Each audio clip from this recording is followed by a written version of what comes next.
ಬಿಸಾಡ್ತಿರ್ತಾರೆ. ಅದನ್ನ ಅಭ್ಯಾಸ ಮಾಡ್ತಾ ಇದ್ದಾನೋ ಕೃಷ್ಣ ಅನ್ನುವಂತೆ ಆ ಹಸುವಿನ ರೂಪದಲ್ಲಿರುವ ಹಸುವನ್ನ ಮೇಲಕ್ಕೆ ಎತ್ತಿದ್ದಾರೆ. ಆದ್ರೆ ಆ ಹಸುವಿನ ಮೇಲಕ್ಕೆ ಹಾರಿದನು, ಕೃಷ್ಣನ ಕೈಯಿಂದ ಹಾರಿದ, ಧವಕ್ಕ ಕೆಳಗೆ ಬಿದ್ದ. ಅದಕ್ಕೆ ಅದನ್ನು ವರ್ಣನೆ ಮಾಡ್ತಾರೆ. ಸಹಾನುವೀರ್ಗ ಕಿಲ ಚಾರಯಂತಂ ಖಲೋ ಭ್ಯಗಾತ್ತಂ ಪಶುವೇಶಧಾರಿ ಅಹಂ ಮಹಾಂತಂ ಪ್ರತಿಯಾಸ್ಯತೋಸ್ಯ ಪಶುತ್ವ ಮಾಜಾನಜಮೇವ ಮನ್ಯೆ. ರಾಜರಂತಾರೆ, ಕೃಷ್ಣ ಪರಮಾತ್ಮ ಅವನಿಗೆ ಉಚಿತ ಕೆಲಸ ಅವನು ಮಾಡಿದ, ಆ ದುಷ್ಟ ಅವನಿಗೆ ಉಚಿತವಾದವನು ಮಾಡಿದ ಅಂತ. ದೇವರೇನ್ ಮಾಡಿದ? ಹಸು ರೂಪದಲ್ಲಿದ್ದಲ್ಲ ಅಂತ ಮೇಲಕ್ಕೆ ಎಸೆದ. ಅಂದ್ರೆ ಹಸುಗಳು ತನಗೆ ಬಹಳ ಪ್ರೀತಿಯಾದ ಮೇಲಕ್ಕೆ ಇಡೋಣ ಅಂತ ಮೇಲಕ್ಕೆ ಎಸೆದ. ಅವನು ದುಷ್ಟ, ಯೋಗ್ಯ ಅಲ್ಲ ಸ್ಥಾನವನ್ನು ಪಡಿಲಿಕ್ಕೆ, ಕೆಳಗೆ ಬಿದ್ದ. ಅಂದ್ರೆ ನಾವು ಎಷ್ಟೇ ಮೋಸ ಮಾಡಬೇಕು, ತೊಂದರೆ ಕೊಡಬೇಕು ಅಂತ ದೇವರ ಹತ್ರ ಆರ್ಭಟ ಮಾಡಿದ್ರು ಕೂಡ ನಮ್ಮ ಯೋಗ್ಯತೆಗೆ ತಕ್ಕ ಹಾಗೆ ಕೆಳಗೆ ಬೀಳುವುದಾಗತ್ತೆ ಅನ್ನೋದನ್ನ ವತ್ಸಾಸುರನ ಸಂಹಾರದ ಮೂಲಕ ಪರಮಾತ್ಮ ತೋರಿಸಿದ್ದಾನೆ. ಅದಾದ್ಮೇಲೆ ಕೃಷ್ಣ ಪರಮಾತ್ಮ ಗೋಪಾಲಕರೊಟ್ಟಿಗೆ ಆಟವಾಡ್ತಾ ನಾಟಕಗಳನ್ನ ಮಾಡ್ತಿದ್ದಾರಂತೆ. ಅನೇಕ ಗೋಪಾಲಕರು ಕಪಿಗಳ ವೇಷವನ್ನು ಹಾಕೊಳ್ಬೇಕು. ಕೃಷ್ಣ ರಾಮನ ವೇಷ ಹಾಕೊಂಡು ನಾನು ರಾಮ ಬರ್ತಾ ಇದ್ದೇನೆ ಅಂತ ಹೇಳ್ತಿದ್ದಂತೆ. ನಾವು ಬೇರೆಯವರೆಲ್ಲ ವೇಷ ಹಾಕೊಂಡು ಸುಳ್ಳು ಹೇಳೋದು ರಾಮ ಬರ್ತಾ ಇದೆ, ಇದು ನಿಜನೇ, ಯಾಕೆ ಕೃಷ್ಣನೇ ರಾಮ ಅಲ್ಲ. ಹಾಗೆ ಅದನ್ನೇ ಹೇಳ್ತಾರೆ, ಸ್ವಕೀಯ ಮಾಜ್ಞಾಪಯತಿ ಸ್ಮ ದೇವ, ತನ್ನ ರಾಮರೂಪವನ್ನು ತಾನೇ ಅದನ್ನು ಪ್ರಕಟ ಮಾಡಿ ತೋರಿಸ್ತಾ ಇದ್ದಾನೆ. ಇದೇ ರೀತಿ ಪರಮಾತ್ಮ ಸಂಚಾರ ಮಾಡುವಾಗ ಮತ್ತೊಬ್ಬ ದುಷ್ಟ ಬಂದಿದ್ದಾನೆ, ಅವನನ್ನು ಕೂಡ ಪರಮಾತ್ಮ ಸಂಹಾರ ಮಾಡಿದ್ದಾನೆ. ಬಕಾಸುರ ಅನ್ಯೋನ್ಯಾಶ್ರಿತ ರಾಗರಜ್ಜು ವಿದತೆ ಸಂವೃತ್ಯ ಭೇದ್ಯ ಧ್ರುವೇ ಸಂಗ್ರಹ್ಯ ಪ್ರತಿಕಲ್ಪಮಬ್ಜಜ ಮುಖಾನ್ ಪುಂಕ್ತೇಸು ಪರ್ಣಾನಿಹ. ಆ ಬಕಾಸುರ ಅನ್ನೋನು ಅವನು ಬಂದು ವೃಕ್ಷದಲ್ಲಿರುವ ಫಲಗಳನ್ನೆಲ್ಲ ಕೆಳಗೆ ಬಿಡಿಸೋದು, ನಾನಾ ವಿಧವಾಗಿ ಧ್ವಂಸ ಹಾಳು ಮಾಡುತ್ತಾ ಇದ್ದ ಕಾಡನ್ನು. ಅದನ್ನು ಪರಮಾತ್ಮ ಗಮನಿಸಿ ಅವನನ್ನು ಸಂಹಾರ ಮಾಡಬೇಕು ಅಂತ ವಿಚಾರ ಮಾಡಿದ. ಅಷ್ಟೊತ್ತಿಗೆ ಆ ಬಕಾಸುರ ಕೃಷ್ಣನ ಹತ್ರವೇ ಬಂದಿದ್ದಂತೆ. ಬಂದು ಅವನೇನು ಅನ್ಕೊಂಡ, ಕೃಷ್ಣನನ್ನ ನುಂಗಿ ಬಿಡಬೇಕು ಅಂತ ಅವನು ವಿಚಾರ ಮಾಡಿದ. ನೂನಂ ಮೀನತನಂ ತಿಮಿಂಗಿಲಮಿವ ವ್ಯತ್ಯಸ್ತ ಬುದ್ಧಿರ್ಬುಕ ತಂ ವಿಶ್ವಾದ್ಭುತ ಲುಬ್ಧಗಂ ದಿನಿಸುತ ಶ್ರುತ್ವಾಪಕೋಭ್ಯಾಯೋ. ಜಗತ್ತಿನಲ್ಲಿ ಅತ್ಯದ್ಭುತವಾದ ಬಾಲಕ ಕೃಷ್ಣ. ಆ ಕೃಷ್ಣ ಭಾರಿ ಎಲ್ಲ ಕಡೆ ಪ್ರಸಿದ್ಧನಾಗಿದ್ದಾನೆ ಅಂತ ಕೇಳಿದ್ದೇನೆ. ಅವನನ್ನು ನಾನು ನೋಡಬೇಕು ಅಂತ ಬಂದಾಯಿದ್ರೆ ಕೃಷ್ಣ ಆಟಾಡ್ತಾ ಇರೋದನ್ನು ನೋಡಿದ. ಇವನನ್ನು ತಿಂದು ಬಿಟ್ರೆ ಕೃಷ್ಣನ ಸಂಹಾರವಾಗತ್ತೆ ದೊಡ್ಡದಾಗಿ ಬಾಯಿ ತೆಗೆಯುವ ವಿಚಾರ ಮಾಡಿದ. ಅದಕ್ಕೆ ರಾಜರಂತಾರೆ, ವ್ಯತ್ಯಸ್ತ ಬುದ್ಧಿರ್ಬಕ, ಬಕಪಕ್ಷಿಗಳಿಗೆ ಬುದ್ಧಿ ಕಡಿಮೆ, ಇವನು ಕೂಡ ಬುದ್ಧಿ ಕಡಿಮೆ ಇದೆ. ಯಾಕೆ ಅಂದ್ರೆ ಕೃಷ್ಣ ಅಂದ್ರೆ ಯಾರು? ಇಡೀ ಜಗತ್ತನ್ನೇ ತನ್ನ ಹೊಲದಲ್ಲಿ ಇಟ್ಕೊಂಡವನು, ನೀವು ಬಾಯಲ್ಲಿ ನುಂಗ್ಲಿಕ್ಕೆ ಆಗ್ತದ? ಎಂಥ ಮೂರ್ಖ ಇದ್ದಾನೆ ಇವನು ಅಂತ ಹೇಳ್ತಾರೆ. ಕೃಷ್ಣ ತ್ವನ್ನಾಮ ಜಿಹ್ವಾ ನಕಥಯತಿ ಮಮೇತ್ಯಾಸ್ಯ ಮಾದರ್ಶಯನ್ ಸೋಪಕ್ಷೋ ನೋಪಕೃಷ್ಣ ಪಕ್ಷ ಸ್ಥಿತಿ ವಿಶದಶೈತಂ ಪ್ರೋಕ್ಷಿಪನ್ನಂಘ್ರಿಯುಗ್ಮಂ ಪಶ್ಚಾದಗ್ರೇ ವಿಧುನ್ವನ್ ಹರಿನಿಲಯ ಮಹೀ ಸಂಗಭೀತ್ಯೇಕ ಏಷ ಕೇಶಂ ಮತ್ವಾ ವ್ಯೋಮಾಧ್ವನಾಸೌ ಯದುಕುಲತಿಲಕಂ ಸತ್ವರೋಭ್ಯಾಜಗಾಮ. ರಾಜರು ಎಷ್ಟು ಪರಮಾತ್ಮನ ಚಿಂತನೆಯಲ್ಲಿ ತಲ್ಲೀನರಾಗಿರ್ತಾರೆ, ತತ್ವವನ್ನು ತಿಳಿಸೋದ್ರಲ್ಲಿ ಆಸಕ್ತರಾಗಿರ್ತಾರೆ ಅಂದ್ರೆ, ಆ ಬಕಾಸುರ ಬಾಯಿಯನ್ನು ದೊಡ್ಡದಾಗಿ ತೆಗೆದು ಕೃಷ್ಣನ ಹತ್ರ ಬಂದ ನುಂಗಬೇಕು ಅಂತ. ಅದು ಹೇಗೆ ಕಾಣಿಸ್ತಂತ ರಾಜರ ವರ್ಣನೆ ಮಾಡ್ತಾರೆ. ಆ ಬಕಾಸುರ ಹೇಳ್ತಾ ಇದ್ದಾನಂತೆ, ತನ್ನ ಎರಡು ಕೈಗಳನ್ನು ಎತ್ತಿದ್ದಾನೆ, ಬಾಯಿಯನ್ನು ಅಗಲ ಮಾಡಿ ತೆಗೆದಾನೆ, ಹೀಗೆ ಹಿಡಿದ ಕೃಷ್ಣನ ನುಂಗಿ ಬಿಡಬೇಕು ಅಂತ. ಅದನ್ನ ರಾಜರ ವರ್ಣನೆ ಮಾಡ್ತದೆ. ಏನ್ ಸೂಚನೆ ಮಾಡ್ತಾ ಇದ್ದಾನೆ ಬಕಾಸುರ ಅಂದ್ರೆ, ಕೃಷ್ಣ ನನ್ನ ಬಾಯಿ ಎಂದು ನಿನ್ನ ನಾಮಸ್ಮರಣೆ ಮಾಡಲ್ಲ. ಕೃಷ್ಣ ತ್ವನ್ನಾಮ ಜಿಹ್ವಾ ನಕಥಯತಿ ಮಮ. ಅದಕ್ಕೆ ಬಾಯಿ ನಾಲಿಗೆ ತೆಗೆದು ತೋರಿಸಿದ, ನೋಡು ದೇವರೇ ನನ್ನ ನಾಲಿಗೆ ನೋಡು, ಒಂದು ಅಕ್ಷರ ನಿನ್ನ ನಾಮಸ್ಮರಣೆ ನನ್ನ ನಾಲಿಗೆ ಮಾಡಲ್ಲ. ಇನ್ನು ನನ್ನ ರೆಕ್ಕೆಗಳು ನಿನ್ನ ಪಕ್ಷದ್ದಲ್ಲ, ಯಾಕೆ ಇವೊಂದು ಬಿಳಿ ಬಣ್ಣದ ರೆಕ್ಕೆ ಇದೆ ಬಕ ಪಕ್ಷ, ಇದು ಕೃಷ್ಣ ಪಕ್ಷ ಅಲ್ಲಲ್ಲ, ಕೃಷ್ಣ ಕಪ್ಪಿರ್ತಾನೆ. ನಾನು ಕೃಷ್ಣ ಪಕ್ಷ, ನಾನು ಕೃಷ್ಣ ಪಕ್ಷದವನಲ್ಲ, ನಾನು ವಿರೋಧಿ ಪಕ್ಷದವನು. ಪ್ರೋಕ್ಷಿಪನ್ನಂಘ್ರಿಯುಗ್ಮಂ, ಇದನ್ನೆಲ್ಲ ತೋರಿಸುವಂತ ಎರಡು ಕೈಗಳ ಮೇಲೆ ಕೆತ್ತಿದ್ದಾನೆ. ಇದನ್ನ ನೋಡಿ ಕೃಷ್ಣ ಪರಮಾತ್ಮ ಮೊದಲು ನಕ್ಕನಂತೆ, ನಕ್ಕು ಸತ್ವ ಭ್ಯಾಗಮ ವೇಗವಾಗಿ ಬರ್ತಾ ಇದ್ದಾನೆ ಆ ಬಕಾಸುರ. ಹರಿಂ ಪ್ರಜಗ್ರಾಸ ತಕ್ಕಲೋಸೌ ರುರೋಧ ಕಂಠಶ್ವಸನಂ ಜ್ವಲಂ ಸಾ ಪುನಶ್ಚ ಚರ್ಧ ಸಯೇವ ನೂನಂ ನಿರಕ್ರಮೀತಸ್ಯ ಹೃದೋಗ ಪೂರ್ಣ. ವೇಗವಾಗಿ ಬಂದು ಕೃಷ್ಣನ ನುಂಗೇ ಬಿಟ್ಟಂತೆ. ಕೃಷ್ಣ ಸುಮ್ಮನೆ ಬಾಯಿ ಒಳಗೆ ಹೋದಂತೆ. ಹೋಗಿ ಏನು ಮಾಡಿದ? ರುರೋಧ ಕಂಠ ಶ್ವಸನಂ ಜ್ವಲನ್ ಸಹ, ಬಾಯಿ ಒಳಗೆ ತಗೊಂಡಿದ್ದ ಅಗ್ನಿಯ ಉಂಡೆಯನ್ನು ನುಂಗಿದಂತಾಗಿಬಿಟ್ಟಿದೆ ಅವನಿಗೆ. ಸುಡ್ತಾ ಇದೆ, ಕಂಠವನ್ನೆಲ್ಲ ಸುಡ್ತಾ ಇದ್ದಾನೆ ದೇವರು. ತಡ್ಕೊಳ್ಳಿಕ್ಕೆ ಆಗ್ತಿಲ್ಲ, ಬಕಾಸುರ ಒದ್ದಾಡ್ತಾ ಇದ್ದಾನೆ. ಹಾಗೆ ಸುಡ್ತಾ ಪರಮಾತ್ಮನ ಎದೆಯನ್ನ ಸೀಳಿ ಎದೆಯಿಂದ ಹೊರಗೆ ಬಂದಿದ್ದಾನೆ. ನಿರಕ್ರಮೀ ತಸ್ಯ ಹೃದೋಗ ಪೂರ್ಣ. ಯಾಕೆ ಹೊರಗೆ ಬಂದ ದೇವರು ಅಂದ್ರೆ, ದೇವರಿಗೆ ಅಯ್ಯೋ ಬಹಳ ಮಲಿನ ಪ್ರದೇಶವನ್ನು ನಾನು ಇರಲ್ಲ ಅಂತ ಬಂದಂತ. ಯಾಕೆ ಮಲಿನ ಪ್ರದೇಶ? ಬರೀ ಪಾಪ ಇದೆ ಅವನ ಎದೆಯಲ್ಲಿ, ಅಲ್ಲಿ ನಾನು ಇರಲ್ಲ ಅಂತ ಹೊರಗೆ ಬಂದ. ಅಂದ್ರೆ ನೋಡಿ, ಎಲ್ಲೋ ಒಂದು ಚಿಂತನೆ ಇದೆ ರಾಜರದ್ದು. ಹೊಸದ ನಮ್ಮಯ್ಯದೇನು ಬಹಳ ಶುದ್ಧ ಅಲ್ಲ, ಅಲ್ಲೂ ರಕ್ತ ಮಾಂಸ ಎಲ್ಲ ಇರುತ್ತದೆ. ಅರೆ ಪುಣ್ಯ ಸಂಪಾದಿಸಿದವರು ಎಲ್ಲಿ ದೇವರು ಇರ್ತಾನಂತ, ಇದು ಒಳ್ಳೆ ಮನೆ ಅಂತ. ಪಾಪ ಸಂಪಾದಿಸಿದವರ ಮನೆಯಲ್ಲಿ ದೇವರು ಯಾವತ್ತೂ ಇರೋದಿಲ್ಲ ಅನ್ನೋದನ್ನು ಕೂಡ ರಾಜರು ತಿಳಿಸಿಕೊಡುತ್ತಾರೆ. ಹೀಗೆ ಪರಮಾತ್ಮ ಆ ದುಷ್ಟನನ್ನು ಸಂಹಾರ ಮಾಡಿದ್ದಾನೆ. ಅದಾದ ಮೇಲೆ ಪರಮಾತ್ಮ ತತಸ್ಸ ಪಶ್ಯನ್ ಪರಿತೋ ವಸಂತ ಶ್ರಿಯಂ ಮರುನ್ ಮರ್ದಿತ ಘರ್ಮ ಬಿಂದು ಚಚಾರ ಚಾಮೀಕರ ಚಾರುವಾಸ ಪ್ರಸೂನ ಮೃದ್ವಂಗ್ರಿ ತಲೋಂಬುಜಾಕ್ಷ. ಪರಮಾತ್ಮ ಆ ನಂತರ ವೃಂದಾವನದಲ್ಲಿ ಗೋಪಾಲಕರನ್ನು ಕರ್ಕೊಂಡು ಸಂಚಾರ ಮಾಡ್ತಾ ಇದ್ದಾನೆ. ಹಾಗೆ ಸಂಚಾರ ಮಾಡ್ತಾ ಇದೆ. ಭಾರಿ ಸುಂದರವಾದ ಪ್ರದೇಶ, ವಸಂತ ಋತು ಇದೆ ಆ ಪ್ರಸಂಗದಲ್ಲಿ. ಹಾಗಾಗಿ ಅಲ್ಲಲ್ಲಿ ಸಂಪಿಗೆ ಹೂಗಳು ಬಿಟ್ಟಿವೆ. ಪ್ರಸವಾನ ನಾಮ ಪುಲ್ಲಾಲಕಾಂ ಪಲ್ಲವ ಪ್ರಾಂತ ಸ್ಕಂದಭುಜ ಲತಾಂ ಮೃದುತನಂ ರಕ್ತಾಂಬರಾರಜಿತ. ವಿಶೇಷವಾಗಿ ಮಧುಮಾಧವ ಅಂತ ಚೈತ್ರ ವೈಶಾಖ ಮಾಸಗಳು ಬರುವಂತಹ ಒಂದು ಅಪೂರ್ವ ಕಾಲ, ವಸಂತ ಕಾಲ. ಆ ಪ್ರಸಂಗದಲ್ಲಿ ತಂಪಾದ ಗಾಳಿ ಬೀಸ್ತಾ ಇರ್ತದೆ ಸಂಜೆ ಮೇಲೆ. ವಿಶೇಷವಾಗಿ ಮಲ್ಲಿಗೆ ಹೂಗಳು ಬಿಡುತ್ತವೆ, ಮಾವಿನ ಗಿಡಗಳನ್ನು ಚಿಗುರುಗಳು ಬಂದಿರುತ್ತದೆ, ಅದು ಕಾಯಿ ಹಣ್ಣುಗಳನ್ನು ಬಿಡುತ್ತದೆ. ಅಂತಹ ವಿಶೇಷವಾದ ಚಾಮೀಕರ ಚಾರುವಾಸ ಅಂತಹ ಒಂದು ಪ್ರದೇಶಗಳಲ್ಲಿ ಪರಮಾತ್ಮ ಸಂಚಾರ ಮಾಡ್ತಾ ಇದ್ದಾನೆ. ಸಜಲ ಶೀಕರ ದಕ್ಷಿಣ ವಾಯುನ ಕುಸುಮ ಸಂಚಯ ಕಂಪನ ಚುಂಚುನ. ಆ ಗಾಳಿ ಬೀಸುವಾಗ ಆ ಅನೇಕ ಮಲ್ಲಿಗೆ ಹೂ, ಬೇರೆ ಬೇರೆ ಹೂಗಳೆಲ್ಲ ಅರಳಿರಬೇಕು. ಅದರ ಗಂಧವನ್ನು ತೆಗೆದುಕೊಂಡು ಆ ಗಾಳಿ ಬೀಸಬೇಕು. ಯಜನ ಪಾಣಿತಲೇವತ ಮನ್ವಗ ಧ್ವನರಮ ನರಮಾನಸ ಮಂಡಲಂ. ಅದೇ ಕಾಣ್ತಾ ಇತ್ತು ಅಂದ್ರೆ ಆ ವೃಂದಾವನದ ಅಧಿದೇವತೆ ಕೃಷ್ಣನಿಗೆ ಬೀಸಣಿಗೆಯಿಂದ ಸುಗಂಧದ ಗಾಳಿಯನ್ನು ಬೀಸ್ತಾ ಇದ್ದಾಳು ಅನ್ನುವಂತೆ ಕಾಣುತ್ತೆ. ಆ ರೀತಿಯಲ್ಲಿ ವಸಂತ ಋತುವಿನ ಆನಂದವನ್ನು ದೇವರಲ್ಲಿ ಸವಿತಾ ಇದ್ದಾನೆ. ಅದಾದ ಮೇಲೆ ಪರಮಾತ್ಮ ಅಲ್ಲಿ ವಸಂತಕಾಲೇ ವನಿತಾ ಸಹಾಯಂ ಲಶಂತಿ ಮರ್ತ್ಯಾ ಇತಿ ತಂ ವಿಚಿತ್ರಂ ಯತಸ್ಸರಾಗಾಸ್ತರವೋಪಿ ತನ್ವೀರ್ಲತಾನ ವಾತಾ ಚಲಿತಾಸ್ತ್ಯಜಂತಿ. ಪರಮಾತ್ಮ ಆ ವಸಂತ ಕಾಲದಲ್ಲಿ ಅನೇಕ ಗೋಪಿಕಾಸ್ತ್ರೀಯರ ಜೊತೆಗೆ ವಿಹಾರವನ್ನ ಮಾಡಿದ್ದಾನೆ. ಇದಕ್ಕೆ ರಾಜರೊಂದು ಅಪೂರ್ವ ಚಿಂತನೆಯನ್ನು ಕೊಡ್ತಾರೆ. ಏನದು ಅಂತಂದ್ರೆ, ವಸಂತ ಕಾಲದಲ್ಲಿ ಸ್ತ್ರೀಯರ ಜೊತೆಗೆ ಪುರುಷರು ವಿಹಾರ ಮಾಡುವುದಿದೆ. ಇದು ವೃಕ್ಷಗಳು ತೋರಿಸ್ತಾ ಇರುತ್ತೆ. ಹೇಗೆ ದೊಡ್ಡ ದೊಡ್ಡ ವೃಕ್ಷಗಳು ಬೆಳಕೊಂಡಿವೆ ಇಲ್ಲಿ ಆ ವೃಂದಾವನದಲ್ಲಿ. ಆ ವೃಕ್ಷಗಳ ಸುತ್ತ ಅದಕ್ಕೆ ಏನು ಲತಾ ಬಳ್ಳಿಗಳು ಸುತ್ತಕೊಂಡಿವೆ. ನಾವು ನೋಡ್ತೇವೆ ವೃಕ್ಷಗಳಿಗೆಲ್ಲ ಬಳ್ಳಿ ಸುತ್ತಕೊಂಡು ಹೋಗಿರುತ್ತವೆ. ಬಳ್ಳಿಗಳನ್ನ ಸಂಸ್ಕೃತದಲ್ಲಿ ಲತಾ ಅಂತ ಕರೀತಾರೆ. ಸ್ತ್ರೀಲಿಂಗದ ಶಬ್ದ. ವೃಕ್ಷ ಅನ್ನೋದು ಪುಲ್ಲಿಂಗ ಶಬ್ದ. ಅಂದ್ರೆ ಪುಲ್ಲಿಂಗ ಶಬ್ದ ವೃಕ್ಷ ಅನ್ನೋದು ಪುರುಷ ಸೂಚಕ, ಲತಾ ಅನ್ನುವ ಸ್ತ್ರೀಲಿಂಗ ಶಬ್ದ ಸ್ತ್ರೀಯರ ಸೂಚಕ. ಅಂದ್ರೆ ವಸಂತ ಕಾಲದಲ್ಲಿ ಅಷ್ಟು ಗಾಳಿ ಬೀಸ್ಲಿ, ಬಿಸಿಲು ಬೀಳಲಿ, ಏನಾಗ್ಲಿ ಸುತ್ತಿರತಕ್ಕ ಬಳ್ಳಿಗಳು ಬಿಚ್ಕೊಳ್ಳೋದಿಲ್ಲ. ನೀವು ಕಷ್ಟಪಟ್ಟು ಎಳೆದು ಬರಲ್ಲ ಅದು. ಅಂದ್ರೆ ಆ ಬಳ್ಳಿಗಳು ಎಷ್ಟು ಗಟ್ಟಿಮುಟ್ಟಾಗಿ ವೃಕ್ಷವನ್ನು ಅವಲಂಬಿಸಿಕೊಂಡಿವೆಯೋ ಹಾಗೆ ಪುರುಷರು ಕೂಡ ಸ್ತ್ರೀಯರು ಪರಸ್ಪರ ಆಲಿಂಗನ ಮಾಡಿಕೊಂಡು ಆನಂದದಿಂದ ವಿಹಾರ ಮಾಡುವ ಸಮಯ. ಹಾಗೆ ಅನೇಕ ಗೋಪಿಕಾಸ್ತ್ರೀಯರು ಕೃಷ್ಣನೊಟ್ಟಿಗೆ ಆ ಗೋಪಾಲಕರು ಗೋಪಿಕಾಸ್ತ್ರೀಯರೆಲ್ಲರೂ ಕೂಡ ವೃಂದಾವನದಲ್ಲಿ ವಿಹಾರವನ್ನ ಮಾಡಿದ್ದಾರೆ. ಅಧರ ಪಾಣಿ ಪದೋರ್ಜಿತ ಪಲ್ಲವ ಮಧುರ ವೇಣುರವಕ್ಕಲ ಭಾಷಣ ವದನ ಗಂಧವ ಶ್ವಸನೋ ಜಯತ ಸಕುಸುಮ ಕುಸುಮಾಕರ ಮಚ್ಯುತ. ರಾಜರಂತಾರೆ, ಕೃಷ್ಣ ಪರಮಾತ್ಮ ವೃಂದಾವನಕ್ಕೆ ಬರುವ ಮುಂಚೆ ವೃಂದಾವನದಲ್ಲಿ ವಸಂತ ಮಾಸ ಬಂದಾಗ ಎಲ್ಲರೂ ವೃಂದಾವನ ಹೊಗಳೋದೇ ಹೊಗಳೋದು. ಏನು ವಸಂತ ಮಾಸದ ವೈಭವ! ಅಲ್ಲಲ್ಲಿ ಚೆನ್ನಾಗಿ ಹೂಗಳು ಬಿಟ್ಟಿರುತ್ತೆ. ಅದರಲ್ಲೂ ಈ ಮಾವಿನ ಗಿಡ ಚೆನ್ನಾಗಿ ಚಿಗುರುಗಳಿಂದ ಶೋಭಿಸ್ತಾ ಇರುತ್ತೆ. ಒಳ್ಳೆ ತಂಪಾದ ಸುಗಂಧಭರಿತವಾದ ಗಾಳಿ, ಅದರ ಜೊತೆಗೆ ಮಧುರ ಶಬ್ದಗಳು. ಏಕೆ ಕೋಗಿಲುಗಳೆಲ್ಲ ವಸಂತ ಮಾಸದಲ್ಲಿ ಹಾಡುವಂತಹದ್ದು. ಹಾಗೆ ಭಾರಿ ಚೆನ್ನಾಗಿದೆ ಅಂತ ವೃಂದಾವನ ಹೊಗಳ್ತಾ ಇದ್ರು.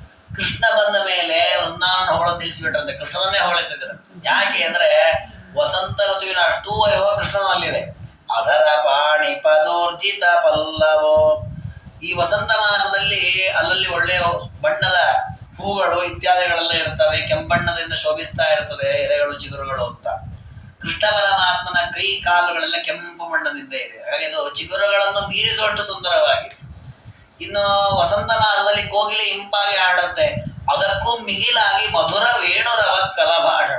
ಕೃಷ್ಣನ ಒಂದೊಂದು ತೊದಲು ನುಡಿಗಳು, ಅವನು ಬಂದೆ ಅಂತ ಹೇಳೋದು, ಇಲ್ಲಿ ಬಾ ಅಂತ ಕರೆಯೋದು, ಅವನ ಬಾಯಿಂದ ಬರುವ ಒಂದೊಂದು ಅಕ್ಷರವೂ ಕಲಭಾಷಣ. ಮಕ್ಕಳ ಸಣ್ಣ ಸಣ್ಣ ಮಕ್ಕಳ ಮಾತಿನಂತೆ ಮನೋಹರವಾದ ಮಾತುಗಳು. ಜೊತೆಗೆ ಕೊಳಲು ಹಿಡ್ಕೊಂಡು ಇಂಪಾಗಿ ದೇವರು ನಾದ ಮಾಡ್ತಾ ಇದ್ರೆ ಎಂಥವರು ಮೈಮರೆತ ಹಾಡುಗಳನ್ನು ಕೇಳ್ತಾ ಇದ್ರು. ಮತ್ತೆ ವದನ ಗಂಧವ ಶ್ವಸನೋದಯ. ಇನ್ನು ಪರಮಾತ್ಮ ವದನ ಗಂಧವ ಅಂದ್ರೆ ತನ್ನ ಬಾಯಿಯಿಂದ ಗಾಳಿಯನ್ನು ಬಿಡುತ್ತಾನೆ. ಯಾಕೆ? ಆ ಕೊಳವನ್ನು ಓದ್ಲಿಕ್ಕೆ. ಆ ಗಾಳಿಯ ಒಂದು ವೇಗವೇ ವಾತಾವರಣದ ಗಾಳಿಯನ್ನು ಮೀರಿಸುವಷ್ಟು ಇರ್ತಿತ್ತು. ಅಷ್ಟು ಸುಂದರವಾಗಿರ್ತದೆ. ಹಾಗಾಗಿ ಕುಸುಮಾಕರ ಅಂತ ವಿಖ್ಯಾತನಾದಂತಹ ವಸಂತ ಋತುವನ್ನು ಕೂಡ ಈ ಪರಮಾತ್ಮ ಮೀರಿದ್ದಾನೆ, ಅಷ್ಟು ಶೋಭಿಸ್ತಾ ಇದ್ದಾನೆ, ಆ ವೃಂದಾವನದಲ್ಲಿ ಸಂಚಾರ ಮಾಡ್ತಾ. ಹೀಗೆ ಆ ವನವನ್ನ ಅನೇಕ ಶ್ಲೋಕಗಳಲ್ಲಿ ವರ್ಣನೆ ಮಾಡುತ್ತಾರೆ. ಇದು ಕಾವ್ಯದ ದೃಷ್ಟಿಯಿಂದ ರಾಜರು ವರ್ಣನೆ ಮಾಡಿದ್ದಾನೆ. ಸೂರ್ಯ ಪ್ರಖರವಾದ ಬಿಸಿಲನ್ನುಂಟು ಮಾಡಿದ ಅಂತದನ್ನು ಹೇಳ್ತಾರೆ. ಮಧುವಶೀಕೃತ ಚಿತ್ತ ಇವೋಷ್ಣಭ ವರುಣ ಪಾಲಿತ ದಿಮೃಗಲೋಚನ. ಯಾಕೆಂದ್ರೆ ವಸಂತ ಮಾಸದ ವೈಭವ ಅದು ಅಂತ ಹೌದು. ಈ ರೀತಿ ಮಾವಿನ ಗಿಡದಲ್ಲಿ ಚಿಕ್ಕದ ಬರುತ್ತೆ, ಹೂಗಳ ಅರಳತ್ತೆ, ಸುಗಂಧ, ಗಾಳಿ ಎಲ್ಲದರ ಜೊತೆಗೆ ಕಂಡಾಪಟ್ಟೆ ಬಿಸಿಲಿರುತ್ತೆ ಆ ಟೈಮಲ್ಲಿ ವಸಂತ ಮಾಸದ. ಹಾಗಾಗಿ ಉಷ್ಣಭ ದಿಗ್ಮಭಾನು ಸೂರ್ಯ ತನ್ನ ಬಿಸಿಯಾದ ಕಿರಣಗಳನ್ನು ಸುರಿಸ್ತಾ ಇದ್ದ. ಆದ್ರೆ ಆ ವೃಂದಾವನದಲ್ಲಿ ದಟ್ಟವಾದ ಅರಣ್ಯವಾದ್ದರಿಂದ ಆ ಬಿಸಿಲಿನ ಬೇಗೆ ಒಳಗೆ ಬರ್ತಿರ್ಲಿಲ್ಲ. ಅದಕ್ಕೆ ಎಲ್ಲ ಕಡೆ ದಟ್ಟವಾಗಿ ಆ ಗಿಡಮರಗಳ ಆಚ್ಛಾದನೆ ಇರ್ತಿತ್ತು. ಅಂತಲ್ಲಿ ಪರಮಾತ್ಮ ವಿಹಾರ ಮಾಡ್ತಾ ಇದ್ದಾನೆ. ಯದುಪತಿ ಸನಿಜೈ ಸಹ ನಿರ್ಮಲಂ ಸ್ವಗೃಹಮೇತ್ಯ ಶನೈರಲಸಾಂ ನಿಶಾಂ ತನುರುಚ ಬಹುದೂರ ಪಲಾಯಿತಾಂ ಮಹಿತಯ ಹಿತಯ ವ್ಯತನೋತ್ಸದಾಂ. ಪರಮಾತ್ಮ ತಾನು ಅನೇಕ ಮನೆಗಳಲ್ಲಿ ಬೆಣ್ಣೆ ಹಾಲನ್ನೆಲ್ಲ ಕದಿಯುವಂತೆ ಅನೇಕ ಮನೆಗಳಿಗೆ ಹೋಗ್ತಿದ್ದ. ಗೋಪಾಲಕರ ಜೊತೆಗೆ ಆಟವಾಡ್ತಾ ಇದ್ದ. ಮೊದಲು ಬರೀ ಸಣ್ಣ ಸಣ್ಣ ಗೋಪಾಲಕರು ಮಾತ್ರ ಜೊತೆಗೆ ಆಟವಾಡ್ತಾ ಇದ್ರು. ಆಮೇಲೆ ಆ ಮನೆಯಲ್ಲಿರೋ ಎಲ್ಲ ಹೆಣ್ಮಕ್ಳು ಜೊತೆಗೆ ಆಟವಾಡ್ತಾ ಇದ್ರು. ಪ್ರತಿಗ್ರಹಂ ಪ್ರಮದಾಭಿರಿತಸ್ತದ ಸಕುತಕಾಭಿರಸೌ ಪರಿಸೇವಿತ. ಯಾರು ಎಲ್ಲಿ ಅವ್ನ ದಾರಿಲಿ ಹೊಂಟ್ರೆ ಮನೆ ದಾರಿಲಿ ಹೋಗ್ಲಿಕ್ಕೆ ಬಿಡೋ ಹಂಗಿಲ್ಲ. ಕೃಷ್ಣ ಇಲ್ಲಿ ಬಾ ಅಂತೆಲ್ಲ ಅವ್ರ ಮನೆ ಕರೆಯೋದು, ಅವನದೇ ಆಟವಾಡೋದು. ಆ ರೀತಿಯಲ್ಲಿ ಕೃಷ್ಣ ಎಲ್ಲರನ್ನು ಸಂತೋಷಪಡಿಸ್ತಾ ಮನೆಗೆ ಬಂದ. ಮನೆಯಲ್ಲಿ ಒಂದು ಸ್ವಲ್ಪ ಹೊತ್ತು ವಿಶ್ರಾಂತಿವಂತೆ ಮಾಡಿದ. ಆ ನಂತರ ತಾನು ತನ್ನ ಎಲ್ಲ ಗೋಪಾಲಕರನ್ನು ಕರ್ಕೊಂಡು ಯಮುನಾ ನದಿ ತೀರಕ್ಕೆ ಹೊರಟಂತೆ. ಯಾಕೆ ಅಲ್ಲಿಗೆ ಹೊರಟ ಪರಮಾತ್ಮ ಅಂತಂದ್ರೆ ಅದ್ರ ಕಾರಣವನ್ನು ಹೇಳ್ತಾರೆ. ಸ್ವತನಾಯಾಂ ಸರಿತಂ ವಿಷವರ್ಜಿನಾಂ ಕರುಣಯ ಹರಿರದ್ಯ ಕರಿಷ್ಯತಿ ಇತಿ ಮುದೇವ ಗಿರಿಂ ರವಿರೀಕ್ಷಿತುಂ ಪರವಶೋರವಶೋಭಿತಮಾರುಹತ್. ಕೃಷ್ಣ ಪರಮಾತ್ಮ ಮರು ದಿವಸ ಬೆಳಿಗ್ಗೆ ಯಮುನಾ ನದಿ ತೀರಕ್ಕೆ ಹೊರಟ. ಯಾಕೆ ಹೊರಟ ಯಮುನಾ ನದಿ ತೀರಕ್ಕೆ ಹೊರಟ ಅಂದ್ರೆ ಅಲ್ಲಿ ಇರತಕ್ಕಂಥ ಯಮುನಾ ನದಿ ವಿಷಪೂರಿತ ನೀರಾಗಿಬಿಟ್ಟಿರ್ತದೆ. ಯಾರು ಅದು ನೀರು ಕುಡಿದ್ರೆ ಸತ್ಯವಾಗಿ ಬಿಡೋದು. ಗೋವುಗಳು ಕುಡಿದ್ರೆ ಗೋವುಗಳು ಸಾಯ್ಬೇಕು, ಮಕ್ಕಳು ಕುಡಿದ್ರೆ ಮಕ್ಕಳು ಸಾಯೋದು, ದೊಡ್ಡವರು ಕುಡಿದ್ರೆ ದೊಡ್ಡವರು ಸಾಯೋದು. ಆ ಯಮುನಾ ನದಿ ನೀರನ್ನೇ ಮುಟ್ಟಬಾರ್ದು, ಆ ಹಂತಕ್ಕೆ ಹೋಗಿದ್ದು. ಅಷ್ಟು ವಿಷಬಾಧೆ ಆಗಿಬಿಟ್ಟಿತ್ತು ಅದಕ್ಕೆ. ಯಾಕಂದ್ರೆ ಒಳಗೆ ಕಾಳಿ ಅಂತ ಒಬ್ಬ ಸರ್ಪ ಕೂತ್ಬಿಟ್ಟಿತ್ತು. ಅದು ವಿಷಕಾರಿಯಾದ ಸರ್ಪ. ಅದಕ್ಕೆ ಪರಮಾತ್ಮ ಆ ರೀತಿಯಲ್ಲಿ ಹಾಳಾಗಿ ಹೋಗಿದೆ ಆ ನದಿಯನ್ನು ಶುದ್ಧ ಮಾಡಬೇಕು, ಅದರಲ್ಲಿರುವ ವಿಷಬಾಧೆ ಎಲ್ಲ ಪರಿಹಾರ ಆಗಬೇಕು ಅಂತ ಪರಮಾತ್ಮನಿಗೆ ಹೊರಟಿದ್ದಾನೆ. ಯಾವಾಗ ಹೊರಟ? ಹಿಂದಿನ ದಿನ ರಾತ್ರಿ ಬಂದು ಮಲಗಿದ್ದಾನೆ, ಮರುದಿವಸ ಬೆಳಗ್ಗೆ ಎದ್ದು ಹೊರಟ ದೇವರು. ನೋಡಿ, ರಾಜರನ್ನು ವರ್ಣನೆ ಮಾಡುವಾಗ ಸೂರ್ಯೋದಯವನ್ನು ವರ್ಣನೆ ಮಾಡ್ತಾರೆ. ಹೇಗೆ ವರ್ಣನೆ ಮಾಡ್ತಾರೆ ಅಂದ್ರೆ, ಕೃಷ್ಣ ರಾತ್ರಿ ಮಲಗಿದ್ದ, ಬೆಳಿಗ್ಗೆ ಕೃಷ್ಣ ಹೊರಟ ಅಂತ ಹೇಳ್ಬೇಕಲ್ಲ, ಬೆಳಿಗ್ಗೆ ಅಂತ ಹೇಳಲ್ಲ. ಸೂರ್ಯ ಬೆಳಗ್ಗೆ ಬಂದ ಅಂತ ಹೇಳ್ತಾರೆ. ಸೂರ್ಯ ಯಾಕೆ ಬೆಳಗ್ಗೆ ಬಂದ ಅಂದ್ರೆ, ಸೂರ್ಯನಿಗೆ ಬಹಳ ಸಂತೋಷ ಆಯ್ತಂತ ಅವತ್ತು. ಯಾಕೆ ಸಂತೋಷ ಆಯ್ತು ಅಂದ್ರೆ, ಇವತ್ತು ಕೃಷ್ಣ ನನ್ನ ಪ್ರೀತಿಯ ಸೂರ್ಯನ ಮಗಳು ಯಮುನಾ ನದಿ, ತನ್ನ ಮಗಳು ಏನಿದ್ದಾಳೆ ಯಮುನಾ ನದಿ, ಅವಳನ್ನು ಶುದ್ಧಳನ್ನಾಗಿ ಮಾಡ್ತಾನೆ. ಅದನ್ನ ನೋಡಬೇಕು, ಹೇಗೆ ಮಾಡ್ತಾನೆ ಶುದ್ಧಳನ್ನಾಗಿ ಅಂತ ನಾನು ನೋಡಬೇಕು ಅಂತ ಹೇಳಿ ಗಿರಿ ಹತ್ಕೊಂಡು ಬಂದಂತೆ. ಅಂದ್ರೆ ಪೂರ್ವದಲ್ಲಿ ಸೂರ್ಯ ಉದಯ ಆಗುವಾಗ ಆ ಪರ್ವತದ ಹಿಂದೆ ಸೂರ್ಯನ ಬಿಂಬ ಬರುತ್ತೆ. ಅಂದ್ರೆ ಅದನ್ನೇ ಉದಯಾಸ್ತ ಪರ್ವತ ಅಂತ, ಉದಯಗಿರಿ ಪರ್ವತ ಅಂತ ಹೇಳ್ತಾರೆ. ಉದಯಗಿರಿ ಪರ್ವತನ ಹತ್ತಿ ಬಂದ ಅಂತೆಲ್ಲ ಕಾವ್ಯಗಳಲ್ಲಿ ವರ್ಣನೆ ಮಾಡ್ತಾರೆ. ಅಂದ್ರೆ ರಾಜರು ಹೇಳ್ತಾ ಇದ್ದಾರೆ ಸೂರ್ಯ ಮೇಲಕ್ಕೆ ಬಂದ ಅಂತ. ಆ ಬರ್ಲಿಕ್ಕೆ ಕಾರಣ ಏನು ಅಂತಂದ್ರೆ, ಯಮುನಾ ನದಿ ಆ ಸೂರ್ಯನ ಮಗಳು. ಯಮುನಾ ನದಿ ಶುದ್ಧವಾಗತ್ತೆ ಇವತ್ತು. ಆ ಶುದ್ಧವಾಗ ತನ್ನ ಮಗಳು ಶುದ್ಧವಾಗೋದನ್ನು ತಂದೆ ತಾನು ನೋಡ್ಲಿಕ್ಕೆ ಸಂತೋಷ ಪಟ್ಟೆ ಪಡ್ತಾನೆ. ತನ್ನ ಮಕ್ಕಳ ಏಳಿಗೆಯನ್ನ ಎಲ್ಲ ತಂದೆ ಇಷ್ಟಪಡ್ತಾರೆ. ತನ್ನ ಮಗಳ ಏಳಿಗೆ ಆಗತ್ತೆ, ಅದನ್ನು ನೋಡಬೇಕು ಅಂತ ಸೂರ್ಯ ಬಂದ. ಅಂದ್ರೆ ತನ್ನ ಮೂಲಕ ಸೂರ್ಯ ಉದಯ ಆಯಿತು ಅಂತ ಅವ್ರು ಹೇಳಬೇಕಾಗಿದೆ. ಈ ರೀತಿ ಸೂರ್ಯೋದಯವನ್ನು ಕೂಡ ಕೃಷ್ಣನ ಕಥೆಗೆ ಸಂಬಂಧ ಪಡುವಂತೆ ವರ್ಣನೆ ಮಾಡಿದ್ದು ಅದು ರಾಜರ ಚಮತ್ಕಾರ. ಅಂತೂ ಸೂರ್ಯ ಉದಯ ಆಯಿತು. ಕೃಷ್ಣ ಮನೆಯಿಂದ ಹೊರಟ, ಗೋಪಾಲಕರನ್ನೆಲ್ಲ ಕರ್ಕೊಂಡು ತನ್ನ ಅಣ್ಣನನ್ನು ಬಿಟ್ಟು ಹೊರಟಂತೆ. ಭೋಗಿ ಕುಲಾಗ್ರಗಜಂ ಅಗ್ರಜಂ ಸಹಿ ವಿಸೃಜ್ಯ ತದನ್ನಮಯ ಸಂಭವಂ ನಮಯಿತುಂ ಯಮುನಾ ಮಗಮದ್ವಿಭು ಸಭುಜಗಾಂ ಭುಜಗಾಂತಕ ವಾಹನ. ಪರಮಾತ್ಮ ಪ್ರತಿ ಸಲ ತಾನು ಗೋಪಾಲಕರ ಜೊತೆಗೆ ವಿಹಾರ ಮಾಡುವಾಗ ಬಲರಾಮನ ಕರ್ಕೊಂಡು ಹೋಗ್ತಿದ್ದ. ಆದ್ರೆ ಈ ಸಲ ಬಲರಾಮನ ಮನೆಯಲ್ಲೇ ಬಿಟ್ಟು, ನೀ ಇಲ್ಲೇ ರಣ ನಾನು ಹೋಗಿ ಬರ್ತೀನಿ ಅಂತ ಹೋದಂತೆ. ಯಾಕೆ ಅಂದ್ರೆ, ಬಲರಾಮ ದೇವರು ಶೇಷ ದೇವರ ಅವತಾರ. ಹಾಗಾಗಿ ನಾನೀಗೆಲ್ಲ ಹೋಗಿ ಶೇಷ ಜಾತಿ ಅಂತನ್ನೇ ಮರ್ದನ ಮಾಡ್ತೇನೆ ಕಾಳಿಂಗನನ್ನ. ಅವನಿಗೆ ಬೇಜಾರಾಗೋದು ಬೇಡ ಅವನಿಗೆ ಅಂತ ಹೇಳಿ ಅವನಲ್ಲೇ ಬಿಟ್ಟು ಕೃಷ್ಣ ಪರಮಾತ್ಮ ಹೋದಂತೆ. ಹೋಗಿ ಅಪರದಮ್ಮುನಿ ವಿಸ್ಮಯಕಾರಕ ಸವಯಸಾಂ ವಯಸಾಮಿವ ವಲ್ಲಭ. ಪರಮಾತ್ಮ ಅಲ್ಲಿ ಒಂದು ದೊಡ್ಡ ವೃಕ್ಷ ಇತ್ತಂತೆ. ಆ ವೃಕ್ಷವನ್ನ ಹತ್ತಿದ್ದಂತೆ. ಹತ್ತಿ ಕದಂಬ ವೃಕ್ಷ ಅಂತ ಹತ್ತಿ ಅದರ ಮೇಲಿಂದ ಧವಂಗ್ ಅಂತ ಹಾರಿದ್ದಂತೆ ಯಮುನಾ ನದಿ. ಅಲ್ಲೊಂದು ನಮಗೆ ಸಂದೇಹ ಬರುತ್ತೆ. ಏನು ಅಂದ್ರೆ, ಕೃಷ್ಣ ಪರಮಾತ್ಮ ಯಮುನಾ ನದಿಯನ್ನ ಶುದ್ಧ ಮಾಡಬೇಕು, ವಿಷ ಪರಿಹಾರ ಮಾಡಬೇಕು ಅಂತಲೇ ಹೋದದ್ದು. ಅದೆಷ್ಟು ವಿಷಕಾರಿಯಾಗಿತ್ತು ನೀರು ಅಂದ್ರೆ, ಯಮುನಾ ನದಿಯ ಮೇಲೆ ಏನು ಗಾಳಿ ಹಾರಿದು ಬರ್ತದೆ, ಆ ಗಾಳಿ ತಾಗಿದವರೆಲ್ಲ ಸತ್ತು ಹೋಗ್ತದಂತೆ. ಹಾಗಾಗಿ ಯಮುನಾ ನದಿ ದಡದಲ್ಲಿ ವೃಕ್ಷಗಳೇ ಇರಲಿಲ್ಲಂತೆ. ಯಾಕಂದ್ರೆ ವಿಷದ ಗಾಳಿನೇ ಬೀಸೋದಿಲ್ಲ ಕಡೆ ಅಲ್ಲ. ಮತ್ತೆ ಎಲ್ಲಾ ವೃಕ್ಷ ನಾಶ ಆದ್ಮೇಲೆ ಆ ಒಂದು ವೃಕ್ಷ ಹೇಗಿತ್ತು, ಕದಂಬ ವೃಕ್ಷ. ಕೃಷ್ಣ ಹತ್ತಿ ಹಾರಬೇಕಲ್ಲ. ಅದಕ್ಕೆ ಹೇಳ್ತಾರೆ, ಹಿಂದೆ ಒಂದು ಬಾರಿ ಗರುಡ ದೇವರ ಅಮೃತ ಕಲಶ ತಗೊಂಡ್ಬಂದಿದ್ದಂತೆ. ಆ ಅಮೃತ ಕಲಶ ತರುವಾಗ ಒಂದು ಕ್ಷಣ ಈ ವೃಕ್ಷದ ಮೇಲೆ ಒಂದು ಹನಿ ಬಿದ್ದಿತ್ತಂತೆ. ಬಿದ್ದದಕ್ಕೆ ಆ ವೃಕ್ಷ ಉಳ್ಕೊಂಡಿದೆ. ಅದು ಬಿಟ್ಟರೆ ಎಲ್ಲ ವೃಕ್ಷಗಳು ನಾಶ ಆಗಿತ್ತು. ಹಾಗೆ ಕೃಷ್ಣ ಪರಮಾತ್ಮ ಆ ವೃಕ್ಷ ಹತ್ತಿದ, ಆ ನದಿಯೊಳಗೆ ಹಾರಿದ, ಯಮುನಾ ನದಿಯೊಳಗೆ. ಅಲ್ಲಿ ಭಾರಿ ಘೋರವಾದ ಸರ್ಪ.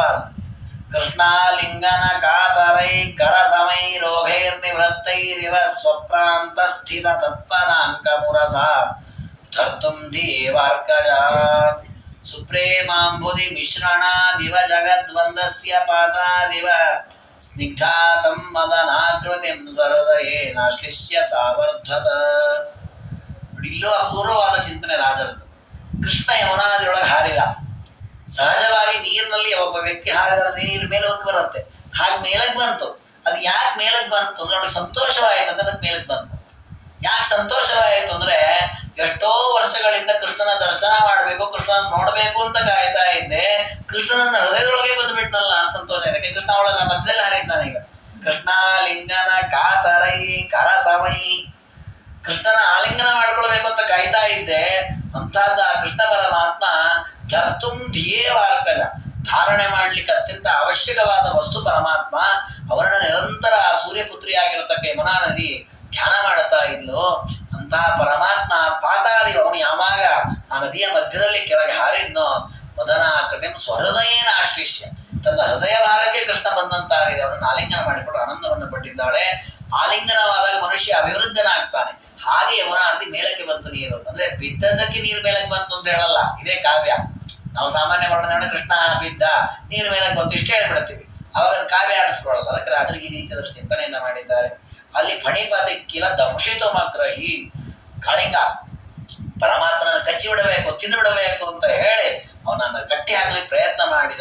ನೈಸವೇತ್ತಿ ಬಲಂ ಶ್ರವಣೋಚ್ಚಿತ ಪರಮಯ ರಮಯಾಶು ದೇವಿಸ್ತುತಂ. ರಾಜನಂತಾರೆ, ಕೃಷ್ಣನ ಮಹಿಮೆ ವೇದಾದಿಗಳಲ್ಲಿ ಬಂದಿದೆ. ಅವರನ್ನು ಯಾರು ಮುಟ್ಲಿಕ್ಕೂ ಸಾಧ್ಯ ಇಲ್ಲ, ಅಷ್ಟು ಎತ್ತರದ ವ್ಯಕ್ತಿ. ಏನು ಮಾಡೋದ್ರಿ, ಕಾಳಿಂಗನಿಗೆ ಕಿವಿ ಇಲ್ಲಲ್ಲ, ಹಂಗಾಗಿ ಅವನಿಗೆ ಏನು ಗೊತ್ತಿಲ್ಲ ದೇವರ ಮಹಿಮೆ. ಅಲ್ಲ, ಕಾಳಿಂಗನಿಗೆ ಯಾಕೆ ಕಿವಿ ಇಲ್ಲ ಅಂದ್ರೆ, ಇದು ಒಂದು ಅಪೂರ್ವ ಚಿಂತನೆ ಇದೆ. ಏನು ಅಂದ್ರೆ, ಹಾವುಗಳಿಗೆ ಕಣ್ಣು ಕಿವಿ ಬೇರೆ ಬೇರೆ ಇರೋದಿಲ್ಲ. ಕಣ್ಣಿನಿಂದಲೇ ಕೇಳಬೇಕವು, ಕೇಳೋ ಕಣ್ಣಿನಿಂದಲೇ ನೋಡ್ಬೇಕು, ಎರಡು ಒಂದೇ. ಅದಕ್ಕೆ ಚಕ್ಷುಶ್ರವ ಅಂತ ಹೆಸರು. ಕಣ್ಣಿನಿಂದಲೇ ನೋಡ್ತಾವೆ, ಕಣ್ಣಿನಿಂದಲೇ ಶಬ್ದ ಕೇಳಿಸ್ಕೋಬೇಕು. ಓಕೆ, ಕಿವಿ ಅಂತ ಪ್ರತ್ಯೇಕ ಇಲ್ಲ ನೋಡಿ. ಆ ಒಂದು ತತ್ವ ಜ್ಞಾನ ಇದೆ ರಾಜರಿಗೆ. ಅಂದ್ರೆ ಹಾವಿನ ಪರಿಸ್ಥಿತಿ ಏನು ಅಂತ ಅದನ್ನ ಇಟ್ಟುಕೊಂಡು ಕಾಳಿಂಗನ ವಿಷಯದಲ್ಲಿ ದೇವರ ಮಹಿಮೆಯನ್ನು ಕೇಳಿಲ್ಲಲ್ಲ ಅವನು, ಕಿವಿ ಇಲ್ಲ ಅವನಿಗೆ, ಅದನ್ನು ಕೇಳಿಸ್ಕೊಂಡಿಲ್ಲ. ಹಾಗಾಗಿ ದೇವರ ಬಲ ಏನಂತ ಗೊತ್ತಿಲ್ಲದೆ ಕೃಷ್ಣನನ್ನೇ ಕಟ್ಟಿ ಬಿಡ್ತೇನೆ, ಕೃಷ್ಣನನ್ನೇ ಹಿಡ್ಕೊಂಡ್ಬಿಡ್ತೇನೆ, ಕೃಷ್ಣನಿಗೆ ವಿಷಯ ಬಿಟ್ಬಿಡ್ತೇನೆ ಅಂತ ಪ್ರಯತ್ನ ಪಟ್ಟ. ಇದರಿಂದ ನಮಗವರು ಹೇಳೋದೇನು ರಾಜರು ಅಂದ್ರೆ, ನಮಗ್ ಕಿವಿ ಇಲ್ಲದೆ ಇದ್ದಾಗ ನಾವು ಕತೆ ಕೇಳದೇ ಇರೋ ತಪ್ಪಿಲ್ಲ, ಕಿವಿ ಇದ್ದಾಗೂ ಕತೆ ಕೇಳಲಿಲ್ಲ ಅಂದ್ರೆ ಕಾಳಿಂಗನಿಗಿಂತ ಕೆಟ್ಟವ್ರು ನಾವು ಆಗ್ತೀವಿ ಅಂತ ರಾಜರು ತೋರಿಸ್ತಾರೆ. ಉತ್ಪಾದ ಚಕಿತ ಗೋಪ ಕೃಷ್ಣ ಸಂದರ್ಶನಾರ್ಥಿನ ಪುರೋಧಾರೇವರಾಂ ಶೇಷ ಮಾರ್ಗಗತ ಇವ. ಕೃಷ್ಣ ಪರಮಾತ್ಮ ಸೀದಾ ಹರೇ ಬಿಟ್ಟ ಯಮುನಾ ನದಿಯೊಳಗೆ, ಒಳಗೆ ಹೋಗಿಬಿಟ್ಟಿದ್ದಾನೆ. ಮೇಲೂ ಬರಲಿಲ್ಲ. ಗೋಪಾಲಕರಿಗೆ ಭಯ ಆಗ್ಬಿಡ್ತು. ಎಟ್ಟತ್ತು ಗೋಪಾಲಕರು ನಿಂತಿದ್ದಾರೆ. ಅಯ್ಯೋ ಕೃಷ್ಣ ಇಲ್ಲಿ ಹೋಗ್ಬಿಟ್ಟೆ, ನಾವು ಈಗ ಬರ್ತಾನೆ ಇಲ್ಲ ಮೇಲೆ. ಸೀದಾ ಎಲ್ಲ ಬಂದ್ರಂತೆ, ಬಲರಾಮ ನಿನ್ ತಮ್ಮ ಈಗ ಹೋದಪ್ಪ ಯಮುನಾ ನದಿಯಲ್ಲಿ ಬಿಟ್ಬಿಟ್ಟಿದ್ದಾನೆ, ಇಲ್ವೇ ಇಲ್ಲ ಅಂತ ಶೇಷನ ಅವತಾರನಾದ ಬಲರಾಮನ ಹತ್ರ ಬಂದು ಹೇಳ್ತಾ ಇದ್ದಾರೆ. ಇದನ್ನು ರಾಜರು ಅಧ್ಯಾತ್ಮ ಪರವಾಗಿ ಚಿಂತನೆ ಮಾಡುತ್ತಾರೆ. ಹೇಗೆ ಸಾಧನೆ ಮಾಡಿದ ವ್ಯಕ್ತಿಗಳು ದೇವರನ್ನ ಕಾಣದೇ ಇದ್ದಾಗ ದೇವರನ್ನ ಹೇಗೆ ಕಾಣ್ತಾರೆ, ಶೇಷನ ಮಾರ್ಗದ ಮೂಲಕ ಹೋಗಿ ಕಾಣ್ತಾರೆ ದೇವರು. ನಮ್ಮಲ್ಲಿ ಮೋಕ್ಷಕ್ಕೆ ಹೋಗುವಾಗ ಎರಡು ಮಾರ್ಗ, ಗರುಡ ಮಾರ್ಗ, ಶೇಷ ಮಾರ್ಗ ಅಂತ ಎರಡು ಮಾರ್ಗ ಇದೆ. ಅದ್ರಲ್ಲಿ ಗರುಡ ಮಾರ್ಗದಲ್ಲಿ ಹೋಗೋರು ದೇವತೆಗಳು, ಮನುಷ್ಯರೆಲ್ಲ ಸಾಧನೆ ಮಾಡಿ ಹೋಗುವ ಮಾರ್ಗ ಒಂದು ಶೇಷ ಮಾರ್ಗ. ಹೇಗೆ ಸಾಧಕರೆಲ್ಲರೂ ಶೇಷನನ್ನು ಅವಲಂಬಿಸಿಕೊಂಡು ದೇವರನ್ನು ಕಾಣ್ಲಿಕ್ಕೆ ಹೋಗ್ತಾರೋ, ಹಾಗೆ ಇವರು ಕೂಡ ಶೇಷನ ಅವತಾರವಾದ ಬಲರಾಮನನ್ನು ಆಶ್ರಯಿಸಿ ಕೃಷ್ಣ ಅನ್ವೇಷಣೆ ಮಾಡಬೇಕು ಅಂತ ಹೋಗ್ತಾ ಇದ್ದಾರೆ. ಅಂತೂ ಎಲ್ಲರೂ ಕೂಡ ಯಮುನಾ ನದಿಯ ಸಮೀಪಕ್ಕೆ ಬಂದಿದ್ದಾರೆ. ಇತ್ತಂ ವಿಮರ್ಶಿತ ಪ್ರಾಪ್ತಾನ್ ದೃಷ್ಟ್ವಾ ಸ್ವಾನ್ ಸಪ್ತಮೂರ್ಧಿ ಸಹ ನನರ್ಥ ಕಿಲ ನರ್ನರ್ತಿ ಸುಹೃದಾಗಮನೇನಗ. ಎಲ್ಲರೂ ಬಂದು ಯಮುನಾ ನದಿ ತಲದ ಮೇಲೆ ನಿಂತುಬಿಟ್ಟಿದ್ದಾರೆ. ಯಾರು ಮುಂದೆ ಹೋಗ್ಲಿಕ್ಕೆ ಧೈರ್ಯಕ್ಕೆ, ವಿಷಪೂರಿತವಾದ ನೀರದು. ಎಲ್ಲ ನಿಂತಿದ್ದಾರೆ, ಕೃಷ್ಣ ಇಲ್ಲಿ ವಿಚಾರ ಮಾಡ್ತಾ ಇದ್ದಾರೆ. ಆಗ ಅವರೆಲ್ಲ ಬಂದು ವಿಚಾರ ಮಾಡ್ತಾ ಇರೋದು ಕೃಷ್ಣನಿಗೆ ಗೊತ್ತಾಯಿತು. ಕೃಷ್ಣ ಆ ಒಳಗೆ ಯಮುನಾ ನದಿಯ ಒಳಗೆ ಕಾಳಿಂಗ ಇದ್ದಾನೆ, ಅವನ ಹೆಡೆ ಮೇಲೆ ನಿಂತು ನರ್ತನ ಮಾಡ್ಲಿಕ್ಕೆ ಶುರು ಮಾಡಿದ್ದಂತೆ.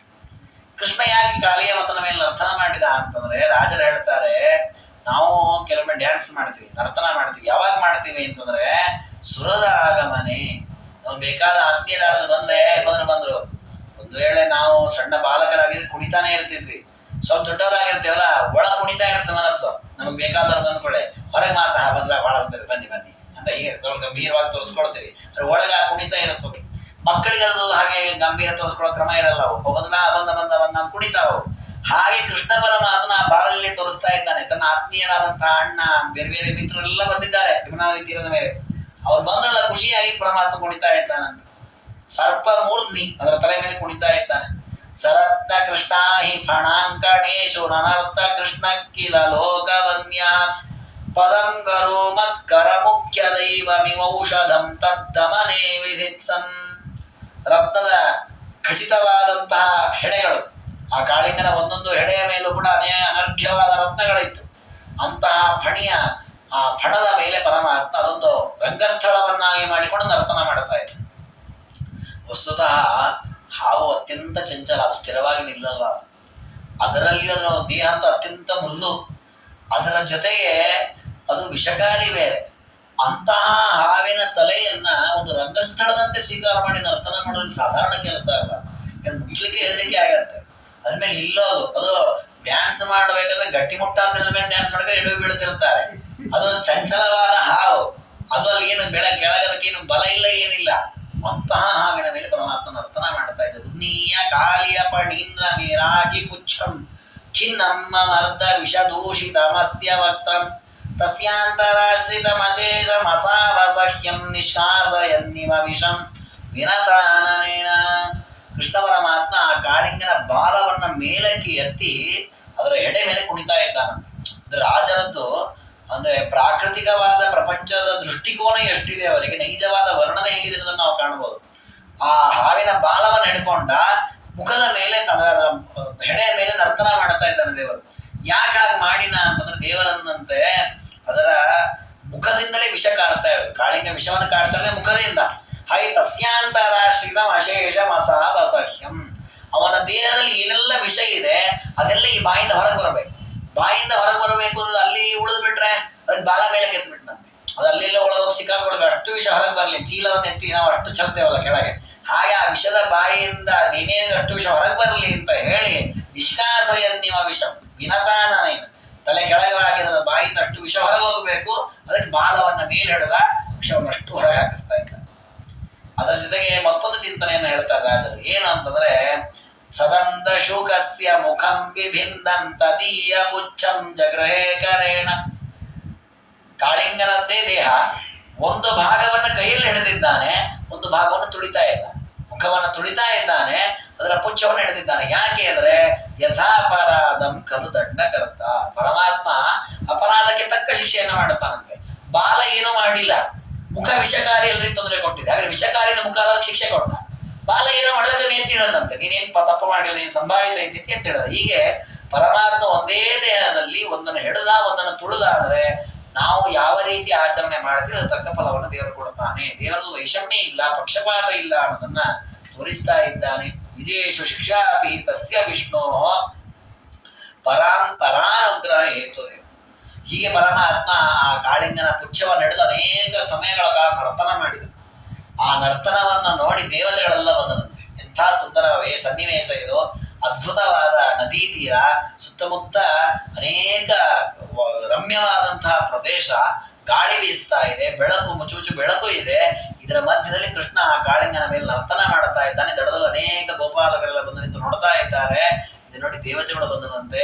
ದೇವತೆಗಳು ಬಂದದ್ದು ಮಾತ್ರ ಅಲ್ಲ, ಆ ಪರಮಾತ್ಮ ನರ್ತನ ಮಾಡುವುದನ್ನು ನೋಡಿ ಅನೀನದ ಪದ್ಮಭವೋ ಮೃದಂಗಂ, ಚಿತ್ರರಂಗ ಬ್ರಹ್ಮದೇವರು ಮೃದಂಗವನ್ನು ಬಾರಿಸಿದ್ರಂತೆ. ಯಾಕೆಂದ್ರೆ ಇಂಥ ನರ್ತನ ನಾನು ನೋಡಿರ್ಲಿಲ್ಲ, ನಾನು ಆ ನರ್ತನಕ್ಕೆ ಅನುಗುಣವಾಗಿ ನಾನು ಮೃದಂಗವನ್ನು ಬಾರಿಸ್ತೇನೆ ಅಂತ ಅವ್ರು ಬಾರಿಸಿದ್ರಂತೆ. ಜಗೋ ಹನುಮಾನ್ ಜಗತಾಮಧೀಶಂ, ಹನುಮಂತ ದೇವರದಂತೆ ನಾನು ನಿತ್ಯ ರಾಮಾಯಣ ಕಥೆಯನ್ನು ಹಾಡ್ತಾ ಇರ್ತೇನೆ, ಇವತ್ತು ಕೃಷ್ಣನ ಕಥೆ ಹಾಡುತ್ತೇನೆ ಅಂತ ಹೇಳಿ ಕೃಷ್ಣನ ಹಾಡನ್ನು ಹಾಡ್ತಾ ಇದ್ದಾರೆ. ಅದರ್ಶಯಂತಾಲ ಗತಿ ಕವರ್ತಿ ನನರ್ಥ ಗೋಪಾಲಕ ಬಾಲಮೌಲಿ. ರುದ್ರದೇವರದಂತೆ ನನಗೊಂದು ಸ್ವಲ್ಪ ಸೇವಾ ಅವಕಾಶ ಕೊಡ್ರಿ ಅಂತ ಅವ್ರು ತಾಳ ಬಾರಿಸಿದ್ರಂತೆ ಕೃಷ್ಣ ಪರಮಾತ್ಮ ನರ್ತನವನ್ನು ನೋಡಿ. ಹೀಗೆ ಅವರೆಲ್ಲರಿಗೆ ಸಂತೋಷ ಪಡಿಸ್ತಾ ಆ ಗೋಪಾಲಕ ಬಾಲಮೌಲಿ ಗೋಪಾಲಕರಿಗೆ ಶಿಖರಪ್ರಾಯನಾದ ಕೃಷ್ಣ ಪರಮಾತ್ಮ ಆ ಹಾವಿನ ಮೇಲೆ ಕುಡಿತಾ ಇದ್ದಾನೆ. ತಾತ್ತ ಧಿಮಿತ ಅಂತೆಲ್ಲ ದಾಸರದನ್ನೇ ವರ್ಣನೆ ಮಾಡಿದ. ಅತ್ಯಂತ ಅದ್ಭುತವಾಗಿ ಪರಮಾತ್ಮ ನರ್ತನವನ್ನ ಮಾಡಿದ. ಅದಕ್ಕೆ ರಾಜರಂತಾರೆ, ಇಷ್ಟೆಲ್ಲ ದೇವತೆಗಳು ಗೋಪಾಲಕರೆಲ್ಲ ಸಂತೋಷ ಪಟ್ಟಿದ್ದಾರೆ, ಜೊತೆಗೆ ಕಾಳಿಂಗನಿಗೂ ಅನುಗ್ರಹವನ್ನ ಮಾಡಿದ್ದಾನೆ ದೇವರು. ದೇವರು ನರ್ತನ ಮಾಡಿದ್ದಾನೆ ನಿಜ, ತುಳಿದಿದ್ದಾನೆ ನಿಜ ಕಾಳಿಂಗನನ್ನ, ಅವನಿಗೆ ಅನುಗ್ರಹವನ್ನ ಮಾಡಿದ್ದಾನೆ. ಏನು ಅನುಗ್ರಹ ಮಾಡಿದ? ಅದಕ್ಕೆ ರಾಜರಂತಾರೆ, ಆ ಹಾವಿನ ತಲೆ ಮೇಲೆ ತಾನು 10 ಬಾರಿ ಕುಣಿದು ಕುಣಿದು ಕುಣಿದು ಅವನ ಪಾದದ ಚಿಹ್ನೆ ಎಲ್ಲ ಎಡೆ ಮೇಲೆ ಮೂಡಿತ್ತಂತೆ. ಕರೇಣ ಪಸ್ಪರ್ಶತ ಮಾರ್ಥ ಬಂಧು ನಿಜೇಶು ಶಿಕ್ಷಾಪಿ ತಸ್ಯ ವಿಷ್ಣು ಪರಂಪರಾ ಅನುಗ್ರಹ ಮೇತುರೆ. ಅದಕ್ಕೆ ರಾಜರಂತಾರೆ, ದೇವರು ಕೆಲವೊಮ್ಮೆ ಶಿಕ್ಷೆ ಕೊಟ್ಟರು ಅದು ನಮಗೆ ಒಳ್ಳೇದನ್ನು ಮಾಡ್ಲಿಕ್ಕೆ ಶಿಕ್ಷೆ ಕೊಟ್ಟಿರ್ತಾನಂತೆ. ನೋಡಿ, ಹೊಸ್ತವ್ರ ಮೇಲೆ ಎಷ್ಟೊತ್ತು ಕುಣದ, ನಮಗೇನು ಅನ್ನಿಸ್ತು, ಪಾಪ ಅವ್ರ ಮೇಲೆ ತುಳಿದು ತುಳಿದು ತುಳಿದು ನೋವು ಮಾಡಿದ ಅಂತ. ನೋವು ಮಾಡಿದ್ದಲ್ಲ, ತನ್ನ ಅಷ್ಟು ವೈಷ್ಣವ ಚಿಹ್ನೆಯನ್ನು ಅವನ ಮೇಲೆ ಮೂಡಿಸಿಬಿಟ್ಟ. ಅಂದ್ರೆ ಇನ್ನೆಂದೂ ಕೂಡ ಅವನಲ್ಲಿರೋ ವೈಷ್ಣವ ದೀಕ್ಷೆ ಹೊರಗೆ ಹೋಗಬಾರದು, ಅಷ್ಟು ದೃಢವಾಗಿ ಕೊಡುವಂತೆ ಪರಮಾತ್ಮ ಮಾಡಿದ್ದಾನೆ. ಕೈಯಿಂದ ಮುಟ್ಟಿ ಅವನ ಎಲ್ಲ ದೇಹದ ಬೇನೆಯನ್ನ ಪರಿಹಾರ ಮಾಡಿದ್ದಾನೆ. ಈ ರೀತಿ ಪರಮಾತ್ಮ ಕೊಡುವ ಶಿಕ್ಷೆಯೂ ಕೂಡ ಅದು ಪರಮಾತ್ಮ ಮಾಡುವ ಅನುಗ್ರಹಕ್ಕೆ ಸಮಾನ. ಈ ಬಲಿಚಕ್ರವರ್ತಿಗಳ ಕಥೆಯಲ್ಲೂ ಹಾಗೆ, ಬಲಿಚಕ್ರವರ್ತಿಗಳನ್ನು ತುಳಿದ ಅಂತ ನಾವು ಅನ್ಕೊಳ್ತೇವೆ. ವಾಮನನಾಗಿ ಅವನ ಎದುರಿಗೆ ನಿತ್ಯದಲ್ಲಿ ದರ್ಶನ ಕೊಡ್ತಾನೆ. ಅದಷ್ಟೇ ಅಲ್ಲ, ಬಲಿಚಕ್ರವರ್ತಿ ರಾಜಸ್ನಾನ ಮಾಡುತ್ತಾ ಇದ್ದ. ಆ ಭಾವ ಎಲ್ಲ ಕಳೆದು ನಾನು ಈಶಾ ಅಲ್ಲ, ನಾನು ಪರಮಾತ್ಮನ ದಾಸನ ಶುದ್ಧವಾದ ತತ್ವಜ್ಞಾನ ಸಿಗುವಂತೆ ಮಾಡಿದ. ಹಾಗಾಗಿ ದೇವರು ಕೆಲವೊಮ್ಮೆ ದಂಡನೆ ಮಾಡ್ತಾನೆ, ಶಿಕ್ಷೆ ಕೊಡ್ತಾನೆ, ನಮಗೆ ತೊಂದರೆ ಕೊಡ್ತಾನೆ, ದುಃಖ ಕೊಡ್ತಾನೆ. ಯಾಕೆ? ನಮ್ಮನ್ನು ಉದ್ಧಾರ ಮಾಡ್ಲಿಕ್ಕೆ ಮಾಡ್ತಾನೆ. ಹಾಗೆ ಭಕ್ತರನ್ನು ಯಾವತ್ತೂ ಕೂಡ ಪರಮಾತ್ಮ ಕೈ ಬಿಡೋದಿಲ್ಲ ಅನ್ನೋದನ್ನು ತೋರಿಸ್ತಾ ಇದ್ದಾನೆ. ಅಷ್ಟೊತ್ತಿಗೆ ಅನೇಕ ಗೋಪಿಕಾ ಸ್ತ್ರೀಯರು ಅವರು ಬಂದು ನೋಡ್ತಾ ಇದ್ದಾರೆ. ಇಲ್ಲಿ ಕಾಳಿಂಗನ ಹೆಂಡತಿಯರು ಅನೇಕ ಬೇರೆ ಬೇರೆ ಸರ್ಪಗಳಿತ್ತು, ಅವು ಎಲ್ಲ ಬಂದು ಕೃಷ್ಣನ ಸ್ತೋತ್ರ ಮಾಡಿದಂತೆ. ಕೃಷ್ಣ, ನಮ್ಮ ಪತಿ ಮಾಡಿ ತಪ್ಪಿದಪ್ಪ, ಅವನ ವಿಷಯವನ್ನ ಕಾರಿ ಸರೋವರವನ್ನ ನದಿಯನ್ನ ಹಾಳು ಮಾಡಿದ್ದಾನೆ, ಕ್ಷಮಿಸಿಬಿಡಪ್ಪ ಅಂತ ಅವು ಪ್ರಾರ್ಥನೆ ಮಾಡಿದ್ದಂತೆ. ಪ್ರಾರ್ಥನೆ ಮಾಡಿದಾಗ ಕೃಷ್ಣ ಆ ಮರ್ದನ ಮಾಡ್ತಾ ಇರೋದನ್ನು ಕಡಿಮೆ ಮಾಡಿದ್ದಂತೆ. ಕಡೆಗೆ ಮರ್ದನ ನಿಲ್ಲಿಸಿದ, ಕಾಳಿಂಗನ್ನ ಬಿಟ್ಟ. ಅದಕ್ಕೆ ರಾಜರಂತಾರೆ, ತಥಾಹಿ ನಾರಿ ಮೃದು ಭಾಷಣೇನ ನಕಸ್ಯ ಚಿತ್ತಂ ಮೃದುತಾಮುಪೈತಿ. ಲೋಕದಲ್ಲಿ ಹಾಗೆ ಅಂತ, ಗಂಡಸರು ಹೇಳಿದ್ದನ್ನು ಕೇಳದೇ ಇರೋ ವ್ಯಕ್ತಿಗಳು ಹೆಣ್ಮಕ್ಳು ಹೇಳಿದ್ಮೇಲೆ ಕೇಳ್ಬಿಡ್ತಾರಂತೆ. ಹಂಗಾಗಿ ಪಾಪ ಅಷ್ಟ ಅವಾಗಿಂದ ಓದ್ಕೊಂಡ ನಾವು ಆಗ್ತೇವೆ ಕೃಷ್ಣ ಬಿಡೋ ಅಂತ. ಕೃಷ್ಣ ಬಿಟ್ಟಿರ್ಲಿಲ್ಲ. ಯಾವಾಗ ಅವನ ಹೆಂಡತಿಯರು ಒಂದು ಪ್ರಾರ್ಥನೆ ಮಾಡಿದ್ರು ಕೃಷ್ಣ ಬಿಟ್ಟ. ಅಂದ್ರೆ ಇದರ ಹಿನ್ನೆಲೆ ಏನು ಅಂದ್ರೆ, ಕಾಳಿಂಗನಲ್ಲಿ ಭಕ್ತಿ ಇನ್ನೂ ಬಂದಿರಲಿಲ್ಲ. ಅವನ ಹೆಂಡತಿಯರಿಗೆಲ್ಲ ಭಕ್ತಿ ಬಂದು ಕೃಷ್ಣನನ್ನ ಭಕ್ತಿಯಿಂದ ಸ್ತೋತ್ರ ಮಾಡಿದ್ರು, ಕೃಷ್ಣನನ್ನ ಬಿಟ್ಟಿದ್ದಾನೆ. ಅಗಸ್ಕೃತಂ ನಾಗಪತಿಂಸ ಕೃಷ್ಣ ಪಾದೇನ ಶಿಕ್ಷನ್ನಪಿ ತತ್ಕೃತಾಂಕೈ ಸಾಕ್ಷಾದ್ಭಯಂ ತಸ್ಯ ಜಹಾರ ಭಕ್ತೆ ಕ್ರೋಧೋಪಿ ದೇವಸ್ಯ ವರೇಣ ತುಲ್ಯ. ಪರಮಾತ್ಮ ಕೋಪವನ್ನ ಮಾಡಿಕೊಂಡ್ರು ಕೂಡ ಅದು ವರದಂತೆ ಅನುಗ್ರಹವಾಗತ್ತೆ ಅನ್ನೋದಕ್ಕೆ ಇದೊಂದು ನಿದರ್ಶನ ಅಂತಾರೆ ರಾಜರು. ಯಾಕೆ ಅಂದ್ರೆ, ಹಿಂದೆ ಹೇಳಿದಂತೆ ತುಳಿದ ಅಂತ ನಾವು ಅನ್ಕೊಂಡ್ವಿ, ತನ್ನ ಹೆಜ್ಜೆಯನ್ನೆಲ್ಲ ಮೂಡಿಸಿದ್ದಾನೆ. ಹೆಜ್ಜೆ ಮೂಡಿಸಿದ್ರಿಂದ ಏನ್ ಲಾಭ ಆಯ್ತು ಅಂದ್ರೆ, ಎಂದೋ ಅವನಿಗೆ ಗರುಡನ ಬಾಧೆ ಆಗದಂತೆ ಮಾಡಿದ ದೇವರು. ಯಾಕೆ ಅಂದ್ರೆ, ಈ ಕಾಳಿಂಗ ಯಮುನಾ ನದಿಗೆ ಬಂದು ವಾಸ ಮಾಡ್ಕೊಂಡಿದ್ದು ಯಾಕೆ ಅನ್ನೋದಕ್ಕೊಂದು ಕಥೆ ಇದೆ. ಇವನು ಮೊದಲು ಎಲ್ಲಿ ಬೇಕಾದ್ರೂ ವಾಸ ಮಾಡ್ತಾ ಇದ್ದ ಕಾಳಿಂಗ. ಈ ಗರುಡ ದೇವರು ಹಾವುಗಳನ್ನು ತಿಂತಾರ. ಹಾಗೆ ಅವರು ಸಂಚಾರ ಮಾಡ್ತಾ ಗರುಡ ಈ ಕಾಳಿಂಗನನ್ನು ತಿನ್ಲಿಕ್ಕೆ ಬಂದ್ರು. ಅದಕ್ಕೆ ಇವರು ಏನ್ ಮಾಡ್ಬೇಕು ಅಂತ ಹೆದರ್ಕೊಂಡು ಅಲ್ಲಿ ತಪ್ಪಿಸ್ಕೊಂಡು ಬರ್ತಾ ಇದ್ರು. ಆಗ ಅವರಿಗೆ ಗೊತ್ತಾಯ್ತು. ಏನ್ ಗೊತ್ತಾಯ್ತು ಅಂದ್ರೆ, ಈ ವೃಂದಾವನದ ಸಮೀಪದ ಒಂದಿಷ್ಟು ಯೋಜನೆಗಳ ಜಾಗಕ್ಕೆ ಗರುಡ ದೇವರು ಬರೋದಿಲ್ಲ ಅಂತ ಗೊತ್ತಾಯ್ತು. ಯಾಕೆ ಬರೋದಿಲ್ಲ ಅಂದ್ರೆ, ಒಂದು ಬಾರಿ ಗರುಡ ದೇವರು ಹೀಗೆ ಎಲ್ಲೋ ಒಂದು ಕಡೆ ಹಾವು ತಿನ್ಲಿಕ್ಕೆ ಅಂತ ಬಂದಿದ್ರಂತೆ. ಅವರು ಬಂದಾಗ ಅವರ ರೆಕ್ಕೆಗೆ ತಾಗಿ ಒಂದೆರಡು ಜಂತುಗಳು, ಮೀನು ಮೊದಲಾದ ಜಂತುಗಳು ಈ ವೃಂದಾವನ ಸಮೀಪದಲ್ಲಿರೋ ಋಷಿಗಳ ಆಶ್ರಮಕ್ಕೆ ಬಂದು ಬಿತ್ತಂತೆ. ಅದಕ್ಕೆ ಋಷಿಗಳಿಗೆ ಕೋಪ ಬಂತು. ಎಷ್ಟು ಅವಮಾನ ಮಾಡಿದ ಈ ಗರುಡ ಅಂತೇಳಿ, ಇನ್ನು ಮೇಲೆ ಗರುಡ ಇಲ್ಲಿ ಬರೋ ಹಾಗಿಲ್ಲ ಅಂತ ಶಾಪ ಪಟ್ಬಿಟ್ರು. ಇದು ಇವನಿಗೆ ಗೊತ್ತಿತ್ತು ಕಾಳಿಂಗನಿಗೆ. ಹಾಗಾದ್ರೆ ಇದು ನನಗೆ ಕ್ಷೇಮ ಪ್ರದೇಶ, ಇಲ್ಲಿ ನನಗೆ ಗರುಡನ ಬಾಧೆ ಆಗಲ್ಲ ಅಂತ ಬಂದು ನೆಲೆಸಿದ್ದ.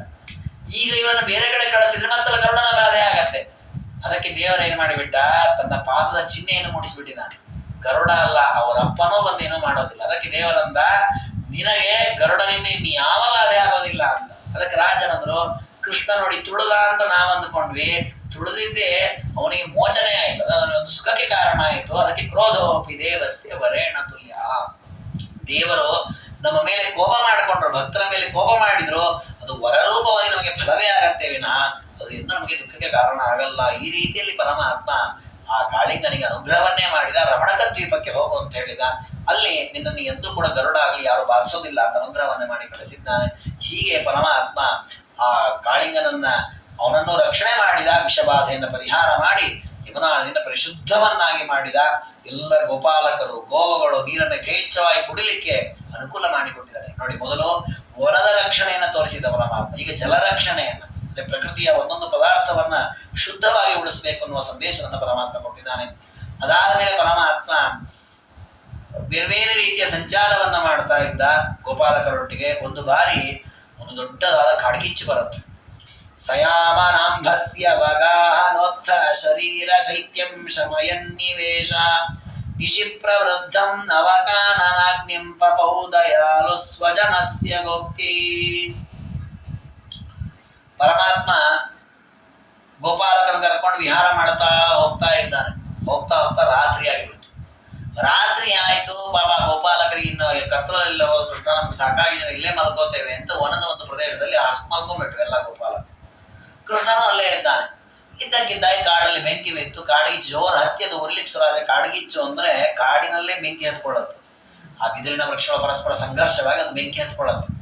ಅದು ಹತ್ಕೊಳ್ಳೋದು ಯಾವಾಗ ಅಂದ್ರೆ ತಕ್ಕ ಹಾಗೆ ಒಂದಿಷ್ಟು ಒಣಗಿರುತ್ತೆ ಅಂತ ಅರ್ಥ. ಒಣಗಿದ್ದಕ್ಕೆ ಹತ್ಕೊಳ್ಳುತ್ತದು. ಅದು ಹತ್ಕೊಂಡ್ರೆ ಇಡೀ ವನವನ್ನೇ ಸುಡುತ್ತೆ, ದೊಡ್ಡ ಮಟ್ಟದಲ್ಲಿ ಉರ್ಕೊಂಡು ಹೋಗುತ್ತದು. ಅಂದ್ರೆ ಅದು ಯಾಕೆ ಹಾಗಾಗಿತ್ತು ಅಂದ್ರೆ ಅಷ್ಟು ಬಿಸಿಲಿತ್ತು ಅವಾಗ, ಅಂದ್ರೆ ವಸಂತ ಋತು ವರ್ಣನೆ ಆಗಿದೆ. ಅದಕ್ಕನುಗುಣವಾಗಿ ಆ ಬಿಸಿಲಿನ ಪ್ರಭಾವದಿಂದಾಗಿ ಎಲ್ಲ ಚೆನ್ನಾಗಿ ಅದು ಹೊತ್ತಿ ಉರ್ಲಿಕ್ಕೆ ಶುರುವಾಯಿತು.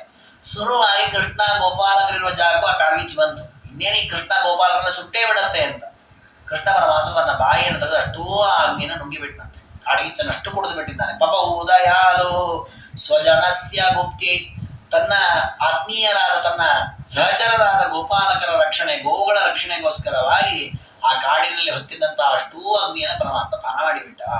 ಅಂದ್ರೆ ಕಾಡಿನ ರಕ್ಷಣೆಯನ್ನ ಮಾಡಬೇಕು ಅಂತ ತೋರಿಸಿಕೊಟ್ಟ ದೇವರು.